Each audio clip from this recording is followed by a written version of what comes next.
Pasajero 7 presenta Diálogos de Movilidad en Casa. Hoy en Diálogos de Movilidad en Casa hablaremos de la última milla sostenible. Nos acompañan Fernanda Rivera, Directora General de Seguridad Vial y Sistemas de Movilidad Urbana Sustentable en la Ciudad de México. Yeriel Salcedo, representante del ITESO ante el Observatorio Ciudadano de Movilidad y Transporte de Jalisco. También nos acompaña Víctor Alvarado, responsable de la Agenda de Movilidad y Cambio Climático en el Poder del Consumidor. ¡Comenzamos! Comenzamos una transmisión más de Diálogos de Movilidad en Casa. Siempre es un gusto saludarlos, ya una costumbre compartir con ustedes el cierre de casi todos los jueves para hablar de algunos temas importantes en materia de transporte de pasajeros y movilidad urbana. Como siempre, un gusto saludar al titular de este espacio, Fernando Sánchez Flor. Qué gusto, Cris. ¿Cómo estás? Buenas noches a toda la gente que nos sigue, como cada jueves a través de nuestra página de Facebook.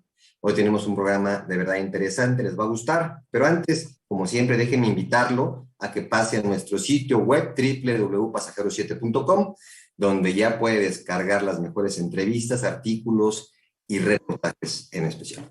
Y mire, hoy vamos a platicar de la última milla sostenible. Y para esto, primero saludar a Fernanda Rivera. Ella es Directora General de Seguridad Vial y Sistemas de Movilidad Urbana Sustentable en la Ciudad de México. Fernanda, bienvenida a Diálogos de Movilidad. Muchísimas gracias por el espacio y también por la invitación y compartir con personas que conozco de hace también varios años. Así que gracias. Gracias, Fernanda. Ayúdanos a entender, explícanos, ¿qué es la última milla? ¿Qué es la última milla? Hay que entender que todos los viajes que hacemos cotidianamente no es un solo viaje, no solamente es un tramo, son distintos tramos de viajes que nos conectan de nuestro origen a nuestro destino.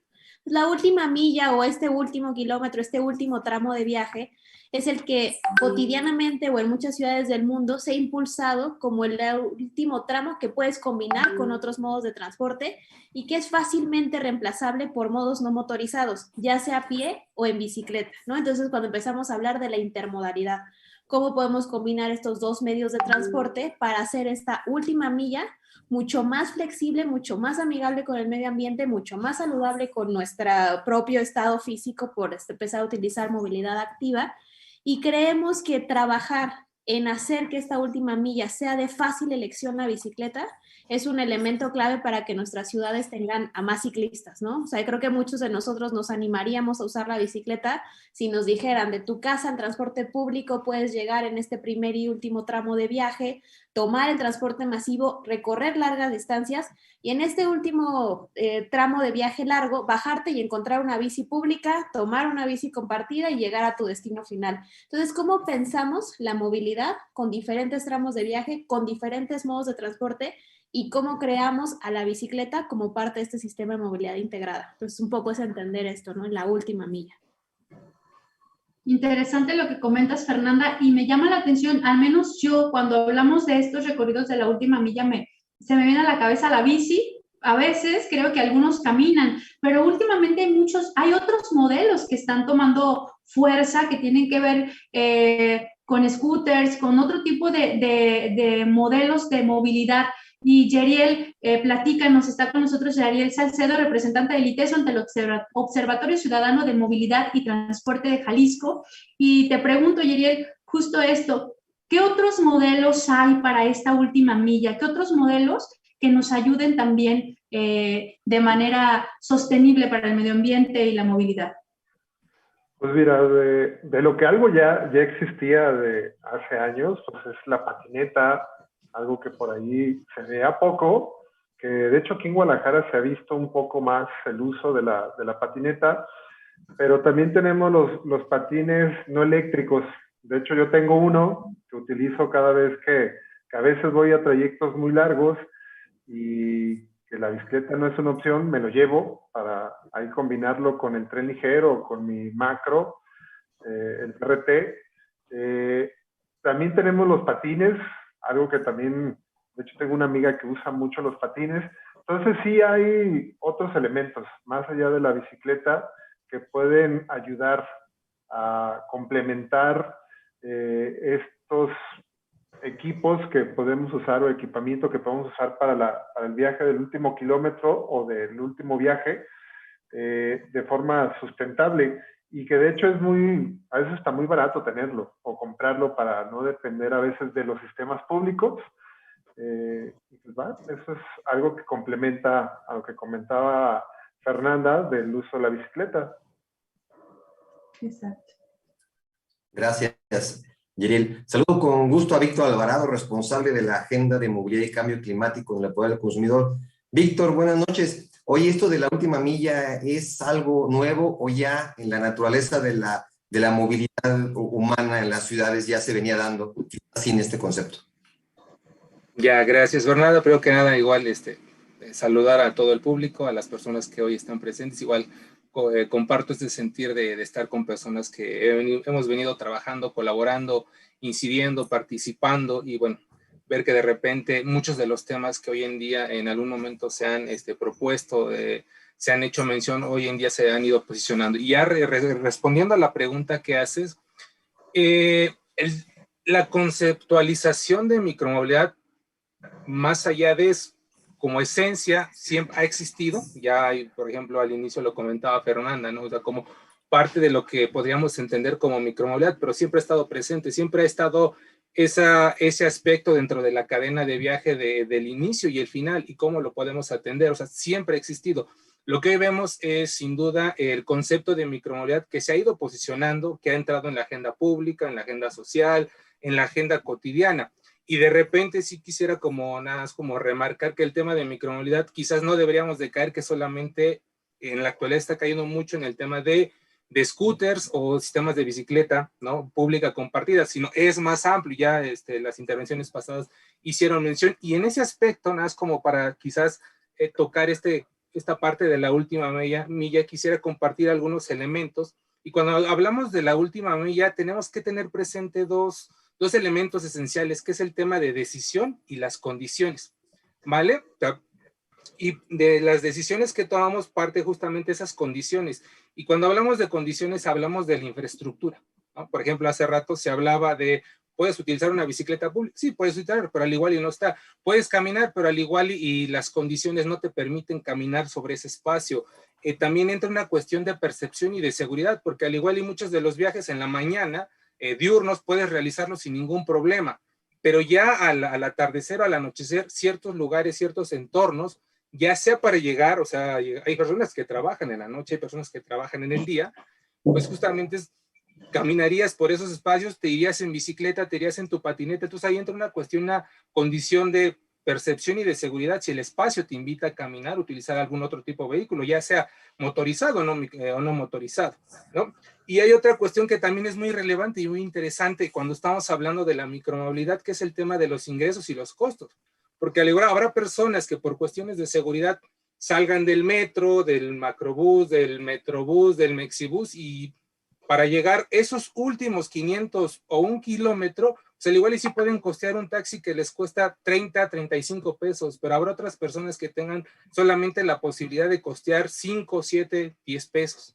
También entra ese factor dentro de esta concepción de micromovilidad del último primer tramo. Y finalmente, pues también el tiempo, ¿no? Al igual y en las mañanas, pues, o mejor dicho, cuando vas a esa primera necesidad de tu cadena de viaje, sea en el día o en la noche, tienes que estar a 1 hora puntual, pero cuando concluyes esa actividad, ya puedes decir, bueno, pues si me hago 1 hora, si me hago 30 minutos, si me hago 15 minutos más, pues al igual y te das esa oportunidad. Y entonces todos estos elementos los subrayo y los pongo sobre la mesa, porque eso es hablar de la micromovilidad, entender que el concepto puede ser de repente muy, muy, muy amplio, pero bueno, nada más como sintetizando quizás, es esta parte de la micromovilidad, es esa decisión, es esas condiciones que están presentes, y de ahí podemos hablar de vehículos, de infraestructura y otros elementos. Fernanda, parte de lo que comentaban ya ustedes tres en esta primer participación y lo que deja sobre la mesa también Víctor Alvarado, es justo esta decisión de cómo moverse en este tramo que podríamos considerar que es casi o por mucho tiempo fue como invisible, es decir, ya existen las rutas de bus y bueno, ahí tienen el transporte, ¿no? Se pueden mover, pero ¿qué pasaba a las personas que vivían 10, 12 cuadras de distancia, ¿no? Y las condiciones. Es en este tramo donde se da mucha la irregularidad del transporte también. Creo que algo que mencionas es clave y creo que lo hemos platicado aquí. El primer tema que debemos de hablar es que este primer tramo siempre ha existido, ¿no? Es un tramo que se hace a pie y hay que recordar que en este país, y en el caso de la zona metropolitana del Valle de México, la mayor parte de los viajes se hacen a pie. Y sí hay que resaltar eso, ¿no? Porque creo que va de la mano lo que decía Víctor. Hemos tenido esta primera y última milla de viaje, siempre combinado el transporte público con estas primeras 10, 15 cuadras. Pero ¿qué es lo que ocurre ahora? Que tienes un abanico de alternativas que te permiten replantear esta primera y última milla, ¿no? En lugar tal vez de caminar 40 minutos, ahora puedes elegir entre patines, patineta, bicicleta, mototaxi, bicitaxi, o sea, tienes toda esta, pues yo le digo abanico de posibilidades para poder elegir este modo de transporte. Eso también va de la mano del contexto. El contexto te permite también empezar a tener estas alternativas como una forma factible de movilidad, ¿no? Tal vez hace algunos años, pues la bicicleta no era factible para muchas personas, pero cuando de repente empiezan a brotar sistemas de bicicletas compartidas, infraestructura ciclista, mucho más visibilidad a la gente de movilidad no motorizada, hace que más gente se anime a conocer y explorar estos modos de transporte para hacer esta primera y última milla en otra forma distinta que no sea caminar o patines, patineta, ¿no? Segundo, también tenemos otro tema que me parece también clave y no hay que invisibilizar, que es el tema de los bicitaxis y mototaxis, o en la Ciudad de México tenemos golfitaxis, ¿no? O sea, nosotros le llamamos movilidad de barrio, que es esta movilidad que atiende estos viajes locales que conectan no solamente con el destino final, que puede ser usualmente el transporte masivo, sino que también se vuelven una movilidad local, una movilidad que además transporta principalmente a mujeres, porque como saben, las mujeres tenemos patrones distintos de movilidad, y esta movilidad de barrio en este tipo de modos de transporte no es invisible, es en muchos casos irregular, pero justamente hay que apelarle a cómo profesionalizamos, a cómo mejoramos las características de estos vehículos para que también atiendan esta primera y última milla, que además atienden en su mayoría a mujeres y niñas, ¿no? Yeriel, si bien ya está conceptualizado el tema de la micromovilidad, pues falta infraestructura en muchos casos, ¿no? Es por zonas, quizás hay zonas donde ya se ha invertido infraestructura básica para que se den la micromovilidad en buenos términos, pero hay otras muchas zonas donde por su lejanía es más complicado que se dé. Platícanos tu experiencia en Jalisco, en Guadalajara, ¿en dónde estamos en ese sentido? Pues mira, lo que ha pasado en el área metropolitana de Guadalajara es que primero empezamos a construir la infraestructura para los corredores de movilidad.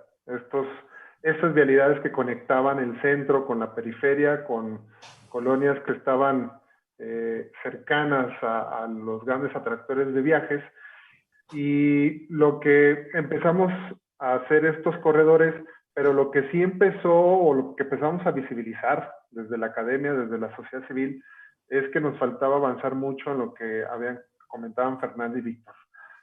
Hay un vacío muy fuerte en infraestructura dentro de los barrios para hacer estos viajes pendulares que comentaba Fernanda, pues son también mucho para las mujeres, para estos roles de cuidado que tienen, que de repente los dejamos a un lado, y creo la micromovilidad abona mucho para garantizar seguridad e infraestructura. Entonces, es algo que tenemos que seguir impulsando. De repente parece ser que a veces en los planes de la ciudad esto queda un poco relegado por de repente la prioridad que se le da a los corredores masivos, pero tenemos que ya empezarlos a abordar, porque como me comentaban, también esta micromovilidad bien planeada y conectada con los corredores de movilidad empiezan a dar más opciones para la gente que a veces hasta por cuestiones económicas, a veces es muy difícil acceder al transporte público. Y más cuando empiezan estos aumentos que a veces están fuera de la realidad de muchas personas. Entonces sí es algo que tenemos que empezar a tomar más en cuenta, seguir incidiendo más en estos viajes o en esta infraestructura para estos viajes que conecten y que también muevan a los barrios al interior.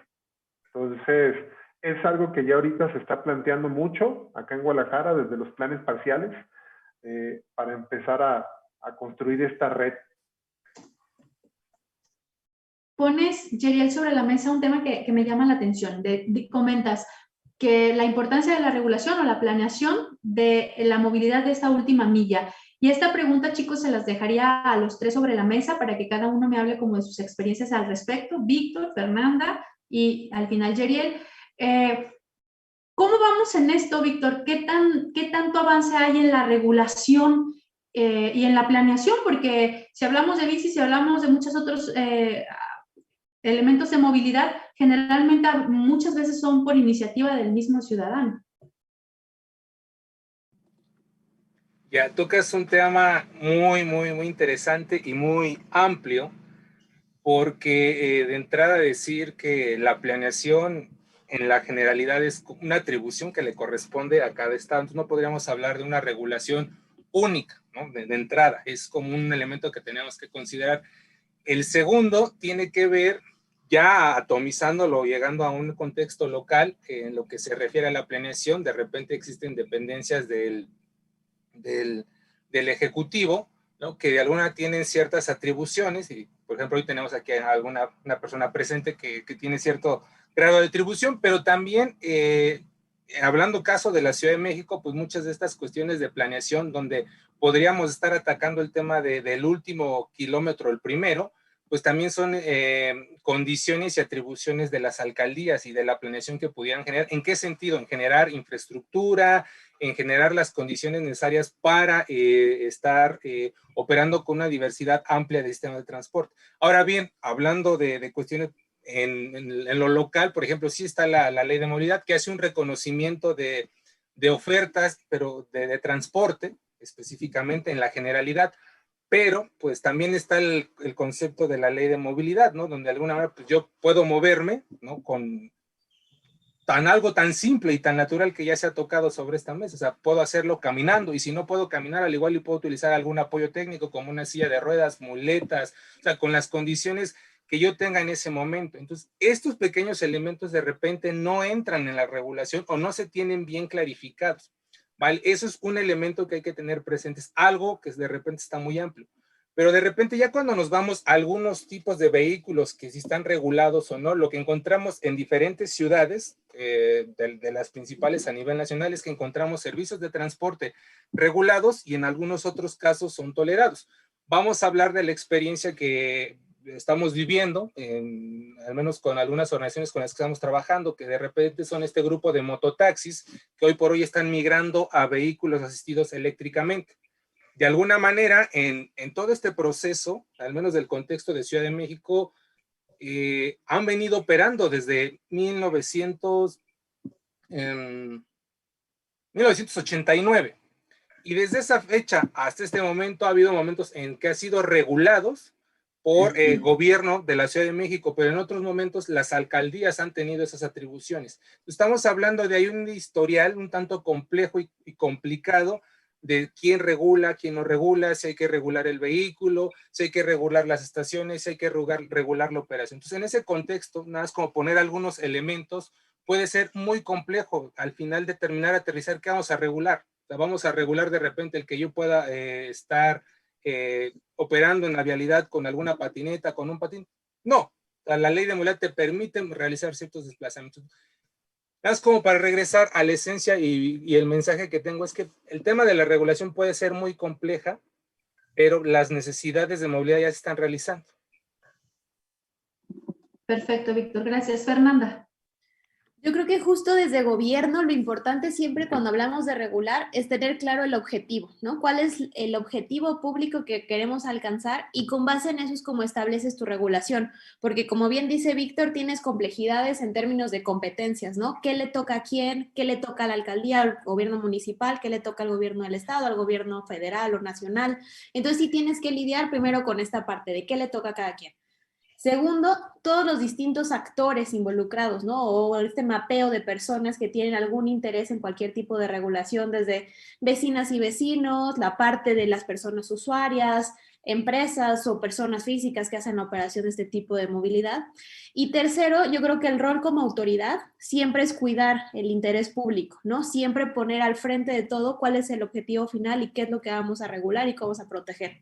Tenemos dos casos, ¿no? Por un lado tenemos lo que les comentaba de la movilidad de barrio, que es estos tramos que se hacen en bicitaxis, mototaxis, que en la Ciudad de México lo que decidimos primero fue hacer un diagnóstico. Han sido modos de transporte que han vivido invisibles o en la ilegalidad o en un pequeño vacío legal, ¿no? Y que esto obviamente permite que pueda haber desde extorsiones, quien les está pidiendo que no pueden estar, si pueden estar, cómo pueden estar. Entonces decidimos empezar con un diagnóstico, saber cuántos hay, en qué zonas operan, cómo están operando, bajo qué formatos, y con esta información, que va a ser muy útil para nosotros, poder establecer los siguientes pasos de la regulación, ¿no? Hacia dónde hay que ir. Uno de los objetivos muy claros que hemos trabajado en conjunto incluso con Víctor y la coalición Cero Emisiones es apostarle a vehículos que sean no más amigables con el medio ambiente, ¿no? Que le apuesten a la energía eléctrica y ya no a la quema de combustibles, ¿no? Que sabemos. La segunda regulación que tenemos, que nos pasó creo que a muchas ciudades, fue la llegada de estas empresas, ¿no? Disruptivas de monopatines y bicicletas. Bueno, en muchas ciudades de América Latina terminaron no llegando, ¿no? Creo que a Guadalajara y Zapopan les pasó justo eso, que trabajaron en una regulación y las empresas al final, pues no llegaron. Llegaron a la Ciudad de México y sí fue también este tema en el que las empresas tienen que interiorizar la operación, ¿no? Son modos de transporte. Hay horas pico, hay aglomeraciones, hay que poner y quitar bicis y hay costos operativos detrás de la operación de cualquier sistema de transporte. O sea, lo podemos ver tanto en el Metrobús, Macrobús, en lo que le queramos ver, siempre va a tener que haber estos costos de operación. Entonces, un poco lo que hicimos en Ciudad de México fue tratar de equilibrar que las empresas sí asumieran este costo operativo, pero que al mismo tiempo hubiera esta oferta de bicicletas. Al final salieron casi de todo el continente, bueno, al menos de América Latina, ya dejaron de operar, entonces como que sí hubo un tema ahí, no sé si un conflicto cultural, porque siguen operando en ciudades de Estados Unidos, pero ya en ciudades de América Latina no están en ninguna ciudad. Y la tercera parte que creo que es clave en la regulación es que oferta el Estado para que la gente pueda optar por otros modos de transporte. Y ahí en el caso de la Ciudad de México hemos trabajado mucho en el tema de intermodalidad, es decir, hacer que la bici se pueda combinar muy fácilmente con el transporte público. Por un lado tenemos Ecobici, que es nuestro sistema de bicis compartidas.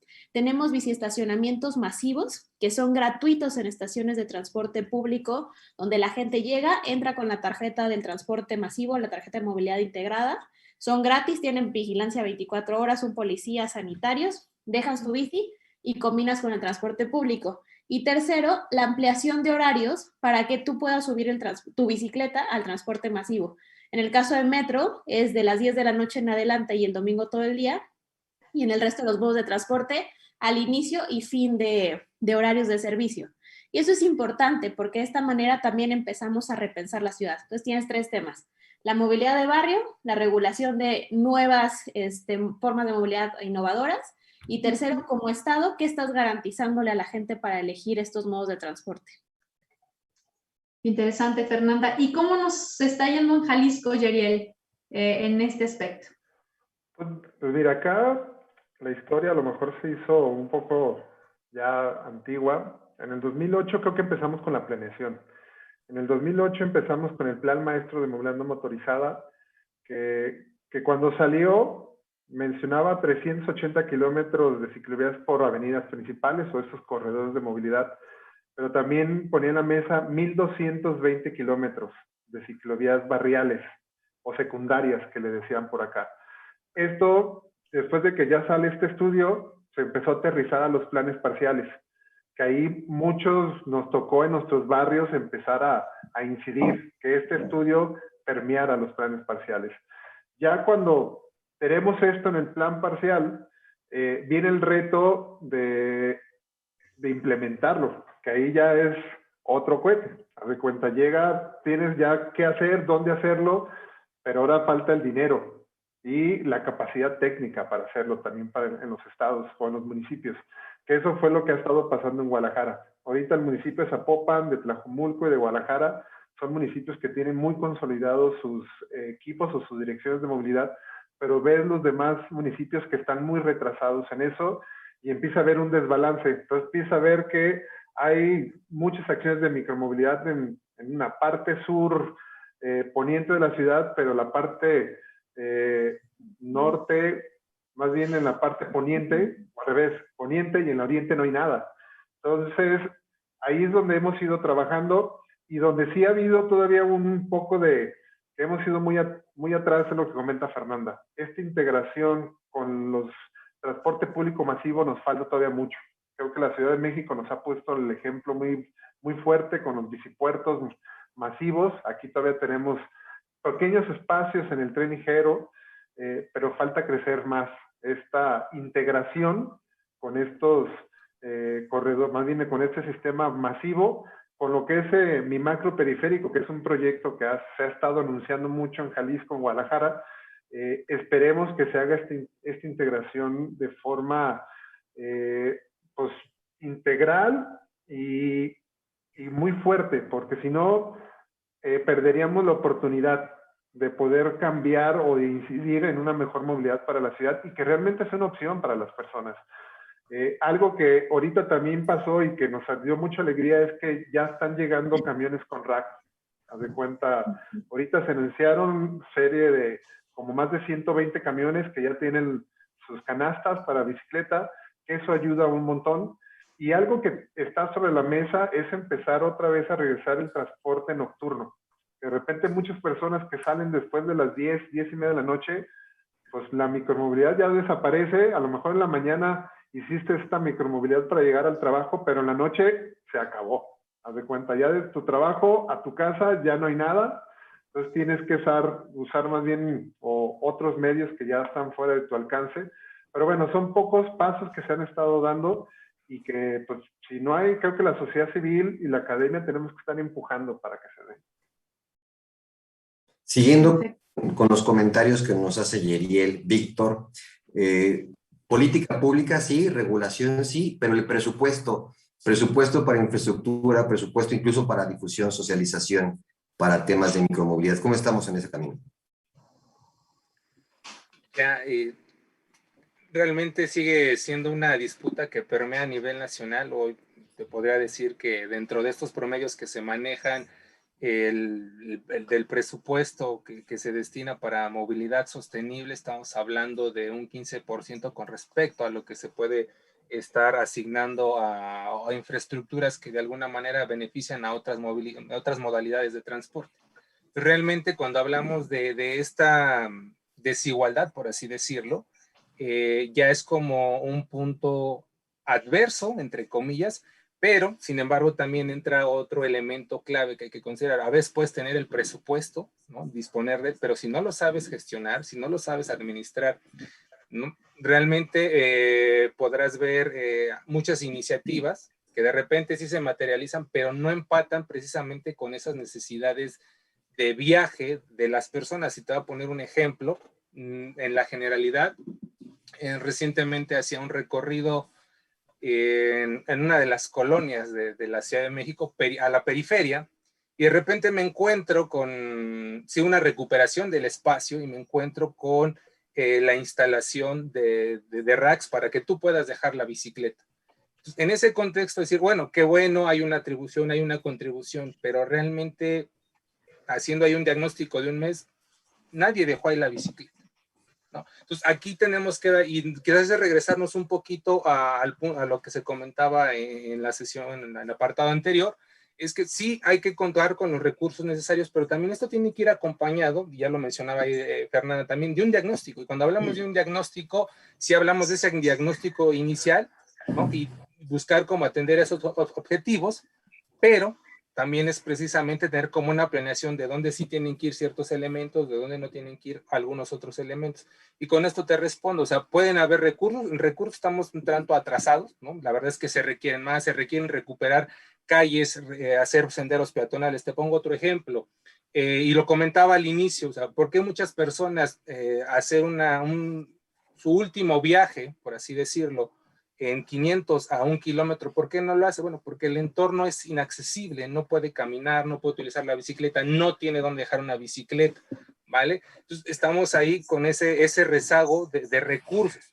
Ahora bien, ya la política pública ejecutada o aplicable, muchas ciudades recientemente ahí, por ejemplo, ITDP hacía su diagnóstico de ranking de ciclociudades, donde pues varias ciudades se ve una evolución. Si lo regresamos a 10 años, pues no era un tema visible. Hay una evolución y eso pues hay que palomear, pero también sigue habiendo un gran pendiente, y es algo que tú comentabas, el tema de la socialización, el tema de comunicarlo, el tema de lograr transmitir a las personas que tienes diferentes opciones de transporte para poder llegar a tu destino o para poder regresar a tu hogar, ¿vale? Eso es algo que está pendiente, y hay algo que a mí me llamó bastante la atención, que estoy de repente viendo en el metro, y sería interesante que se pudiera capitalizar de una forma distinta. El metro de la Ciudad de México, de repente te encuentras algunos anuncios, ¿no?, que te dicen, que te ofrecen alternativas para que no estés utilizando la misma línea, pero si tú pudieras utilizar otra línea del metro también, puedes llegar también a tu destino, ¿no? Entonces, sería interesante estas campañas socializarlas también en esos puntos nodales y terminales, para que las personas también se dieran cuenta que pueden sí tomar un taxi, se pueden ir caminando, pueden utilizar un microbús, un autobús, un servicio de ciclotaxi, qué sé yo, o sea, pero también comunicarle eso a las personas y jugar con un factor muy interesante, el tema del tiempo. En esto que te comentaba del metro, o sea, esa es la esencia, o sea, puedes reducir tu tiempo, puedes llegar a tiempo, ¿no? Entonces, es lo que todavía está pendiente. Fernanda, sobre lo mismo. Sí, ahí creo que algo que señala Víctor es clave. ¿Qué pasa en los viajes cotidianos, no? Todos tenemos ya nuestra rutina, sabemos qué ruta tomar, por dónde ir, y desconocemos el resto de las rutas que nos ofrecen las ciudades, ¿no? Suele pasar muchísimo. Algo que descubrimos en esta administración es que no había un mapa de movilidad integrada de la Ciudad de México, ¿no? No teníamos un solo mapa que nos dijera dónde cruza el metro con el metrobús, en qué estaciones podemos combinar con el trolebús, dónde están las bicis compartidas, los biciestacionamientos. Y esta falta de información justamente no le permitía a la gente hacer una mejor planeación de las rutas. Entonces, el primer esfuerzo que se hizo, y uno de los temas prioritarios que tenemos, es hacer la movilidad integrada. Y se hicieron los mapas de movilidad que se colocaron en todas las estaciones de transporte público, y las primeras semanas veíamos a la gente como señalando, ¿no? Así, veía una estación y veía la estación X, y como que veía que en medio de esas estaciones pasaba el metrobús, y yo creo que haber pensado, ¿no? Ah, no sabía que esta ruta que me queda más cerca la podía utilizar. Entonces, es empezar a cuestionar nuestra rutina cotidiana para facilitarla. Y yo creo que cuando hablamos de movilidad estamos hablando de lo más cotidiano, ¿no? Todas y todos nos movemos en la ciudad. Entonces, por eso es que hacer esta movilidad lo más fácil de entender en términos de qué rutas puedo ocupar, y segundo, hacer esto lo más fácil de elegir, sí debe ser una prioridad en cualquier ciudad de este país, ¿no? O sea, pues, apelarle a esta movilidad integrada, a esta movilidad sencilla, y a una movilidad de primera y última milla también fácilmente combinable. Yeriel, sobre lo mismo, presupuesto y cómo vamos.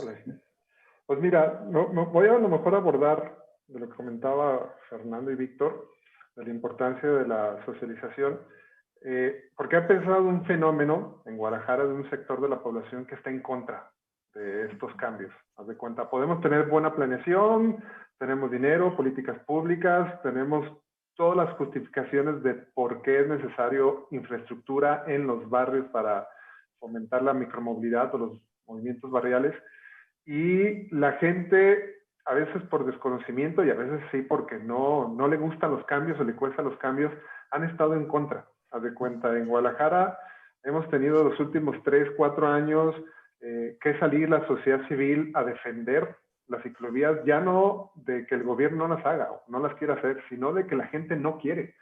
Y eso pasó también con los programas de scooter eléctricos, con las estaciones de bici pública, que la gente dice, no, yo no quiero una estación afuera en mi cuadra, o yo no quiero el sistema aquí, o yo no quiero que quiten el estacionamiento para hacer ciclovías.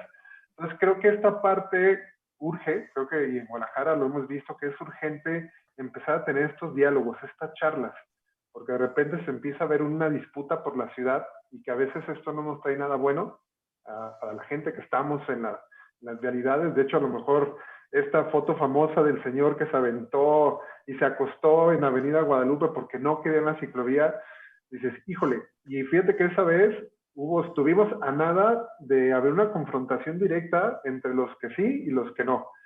Y dices, ay, jole, tenemos que empezar a trabajar más porque creo que ya estas infraestructuras o estas acciones que llegan más adentro de los barrios, que se están metiendo más a las casas, ya siento que hay gente que es como una intromisión en mi vida privada porque es algo que está fuera de mi casa, entonces hay que irlo trabajando.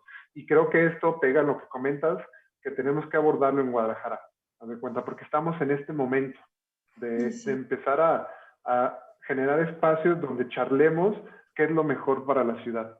Y con eso también saber qué es lo que puede venir que sea mejor para la ciudad. Claro, sobre todo comentas, ¿no? Esa parte de dejar de creer que somos dueños de lo que hay después de nuestra puerta, o sea, afuera. No somos dueños del espacio público. Pero bueno, y yéndonos más o menos por el mismo tema, chicos, me gustaría preguntarles, ¿cuál es la capacidad de la micromovilidad en contribuir con la agenda climática? Que es un tema que siempre tenemos sobre la mesa por ahí, y sobre todo que se reconozca como una acción sostenible. ¿Cómo lo probamos que esto nos ayuda a todo esto? Víctor.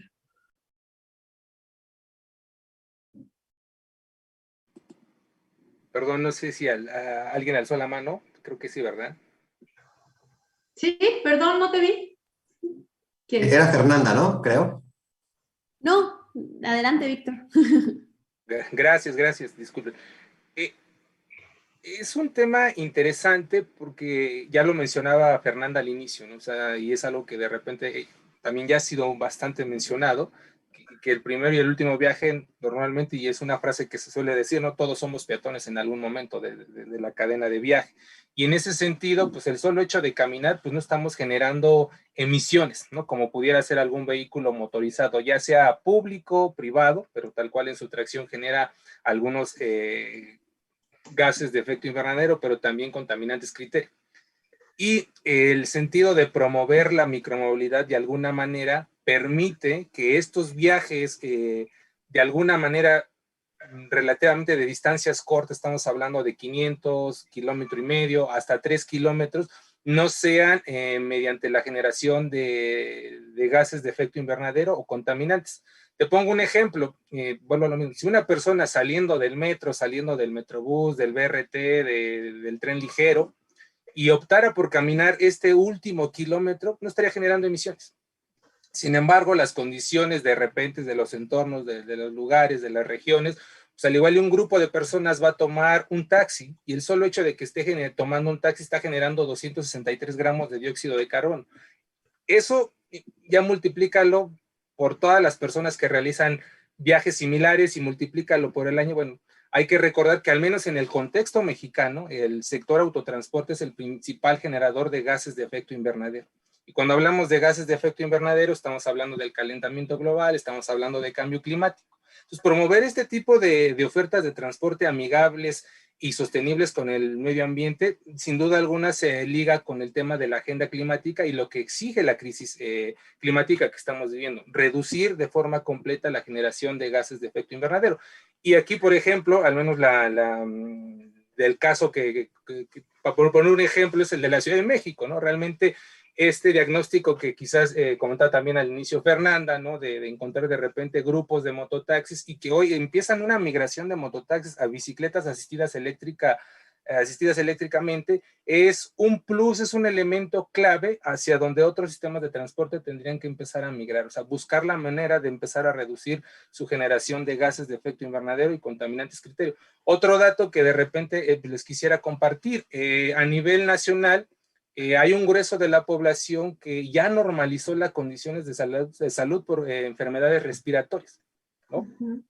¿En qué sentido? Pues simplemente una tos, tener los ojos rojos o que te empiecen a lagrimar o tener la nariz contispada, pues bueno, realmente se debe a la mala calidad del aire, ¿vale? Y cuando nosotros apostamos o estamos sembrando esa pequeña semilla de apostar por una movilidad más sostenible, estamos contribuyendo con lo que exige la agenda climática.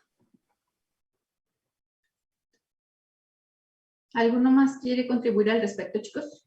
Sí, yo creo que sí es muy importante justamente hablar del efecto que tienen los modos no motorizados en la mitigación al cambio climático, ¿no? O sea, el cambio climático ya está aquí, ¿no? Y no podemos negarlo y que estamos viviendo los primeros estragos, ¿no? De este incremento en la temperatura, etcétera. Entonces, la manera en la que nos movemos sí puede tener un impacto también en cómo reducimos esta mitigación o cómo mitigamos justamente la llegada del cambio climático. Pero en el caso de Ciudad de México, sabemos en el caso de Covici específicamente, que es nuestro sistema de bicicleta pública, que el 22% de los viajes reemplazaron viajes motorizados, es decir, viajes en motocicleta o viajes en automóvil particular. Gracias a la reducción de estos viajes que se hacían en automóvil, hemos evitado la emisión de más de 5,000 toneladas de CO2, ¿no? Sí trabajamos en hacer una calculadora de reducción de emisiones para poder establecer estos cobeneficios, porque a veces cuando hablamos de la movilidad no motorizada, nos olvidamos que tiene beneficios que tal vez no son cuantificables tan fácilmente en dinero, ¿no? Pero entonces cuando usas la bici, estás mitigando el cambio climático, estás reduciendo emisiones, estás teniendo un impacto en tu salud física, el cual tiene un impacto en la salud pública. Entonces tienes todos estos cobeneficios positivos y creo que es importante hablar de ello y no descartar otra discusión que la voy a dejar aquí porque es algo que tenemos que empezar a hablar también, que sí es el tema de baterías, ¿no? Porque por un lado estamos hablando de qué vamos a hacer con el tema de movilidad y movilidad no motorizada, pero tenemos una discusión pendiente con respecto a la electromovilidad, ¿no? Tenemos que empezar a hablar también de baterías, pero digamos que cada vez que abrimos un frente hay un frente nuevo que discutir, pero sí tenemos claro que al menos la movilidad con nuestra energía propia, pues es una forma muy útil de seguir combatiendo el cambio climático. Así es. Yeriel.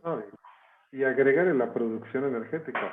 ¿De dónde viene esa energía que a veces, pues ahí se oyen hasta plantas nucleares que ahí en Baja California que dices, uy.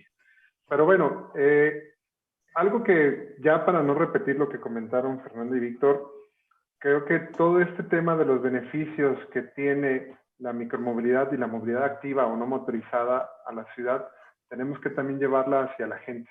Haz de cuenta, creo que también la gente no ubica o no reconoce estos beneficios que tiene la micromovilidad y tenemos que empezarlo también a extender. Nosotros a lo mejor en nuestros círculos, en nuestras burbujas, pues ya todo el mundo habla de eso, todo está muy bonito, pero llegar pues no a convencer, sino que se reflexione en otros espacios donde el uso del vehículo es muy alto.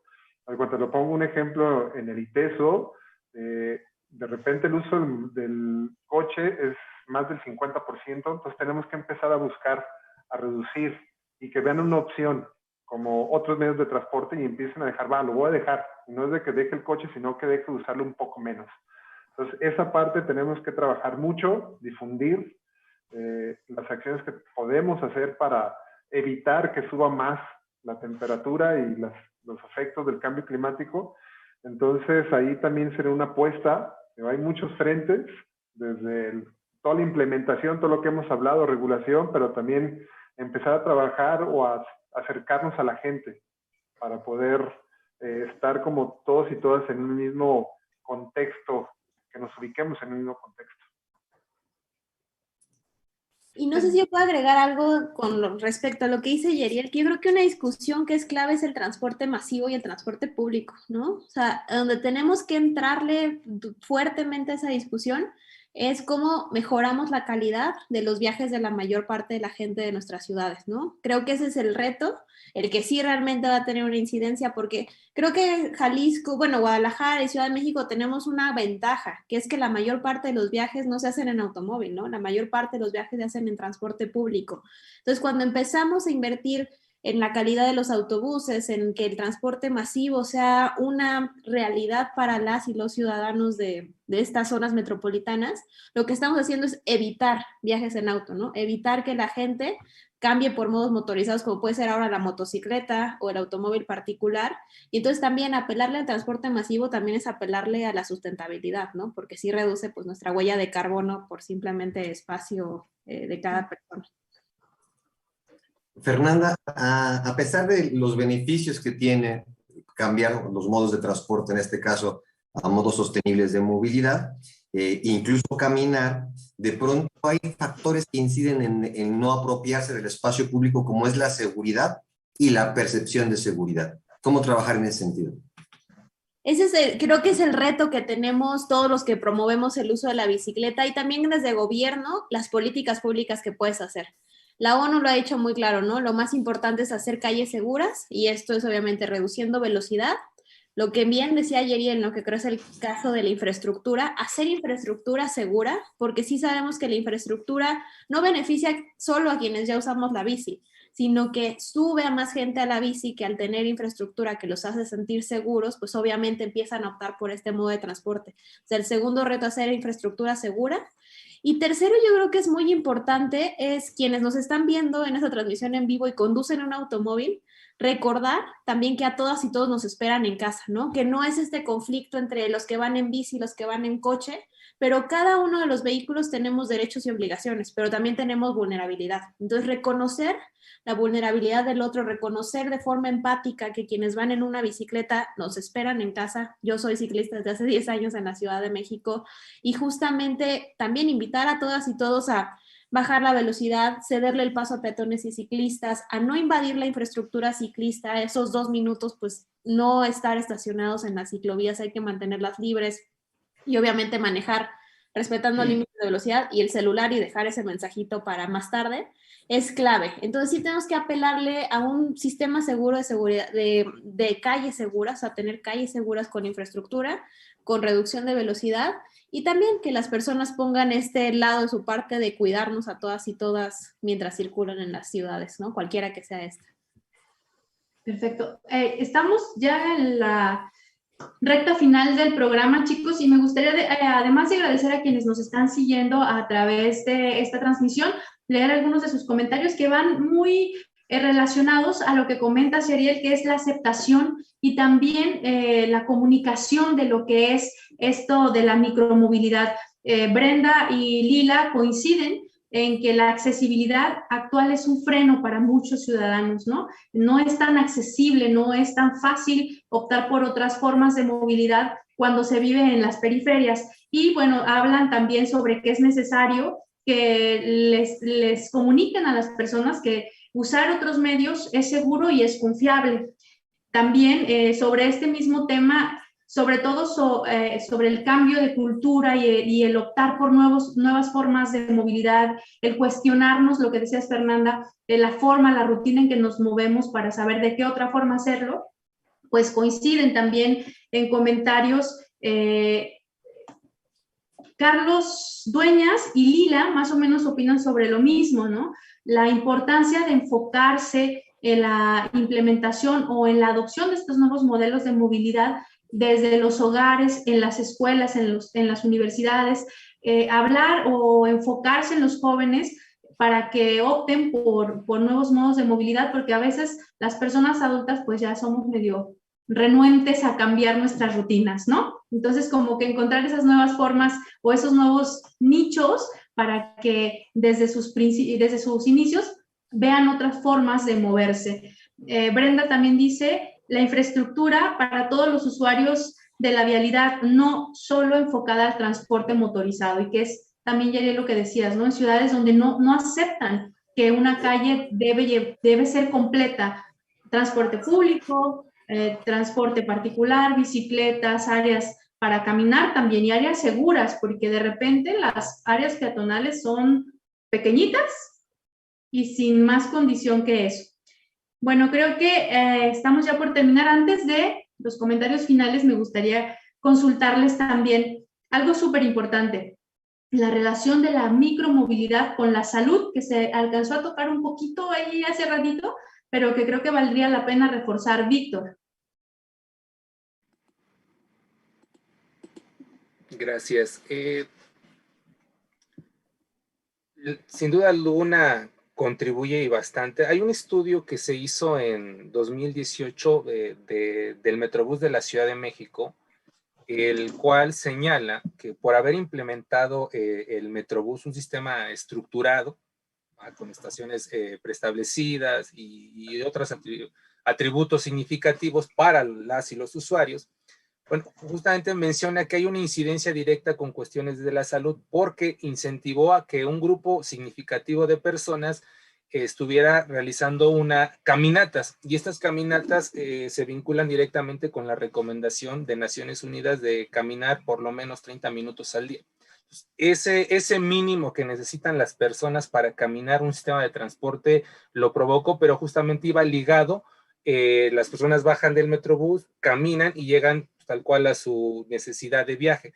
Eso es como un aliciente, un elemento positivo. Ahora bien, también dentro de las menciones o de las ciudades que han apostado por la movilidad a través de bicicletas, promoviendo su infraestructura, pues también han provocado que las personas que recorren por lo menos 150 minutos a la semana están cumpliendo con ese mínimo que te exige, bueno, no que te exige, sino que te recomienda Naciones Unidas, pues es precisamente para el cuidado de tu salud. Y bueno, ahí quizás Fernanda pueda dar algunos datos sobre el impacto de COVID y demás, los he llegado a leer, pero justamente ese es el impacto, o sea, que te incentiva a mejorar tus condiciones físicas, a caminar, a pedalear. Entonces, ese es un elemento clave de la micromovilidad que te lo permite. Y ya habíamos ahí comentado otros aspectos que ahorita tocas también al final, o sea, podemos hablar de estos elementos, sin embargo, si el entorno no te da esa seguridad, si no está la infraestructura, si no conoces esa oferta de sistemas de transporte, pues bueno, simplemente quizás estén bloqueados, y es donde entra precisamente las cuestiones de socialización. Es como lo remarco porque todo va ligado, entonces hay que ir acomodando las piezas para que precisamente todos nos podamos desplazar y movilizarnos de una forma más sostenible y más amigable con el medio ambiente, pero sobre todo en beneficio de nuestra salud.